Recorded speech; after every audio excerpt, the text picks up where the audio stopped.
हं. माझं नाव गीतांजली डेंगळे. माझं वय 47 आहे.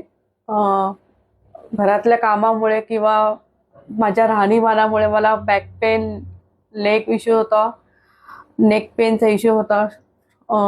बॅक पेन म्हणजे असं होत होतं की त्रास मला बसताना उठताना पण त्रास होत होता. सरांकडे आले मी गोल्डन टच मध्ये, त्यावेळेस त्यांनी 7 सेक्शन मला सांगितलं करायला. ते मी फॉलो केले बरोबर. त्यांनी पण आमच्याकडनं व्यवस्थित करून घेतलं माझ्याकडनं. आणि आज मला म्हणजे 80% मला बरं वाटतंय. हे आता म्हणजे विदाऊट गोळ्या खाऊन सगळ्या गोष्टी आहेत. खूप चांगलं आहे, म्हणजे एक्सपिरियन्स खूप चांगला आला मला. आणि 2-4 जणांना रेफरन्स दिलेला आहे की लिटरली चांगलं आहे. आणि एवढं म्हणजे फीच्या मानाने खूप कमी आहे त्या मानाने.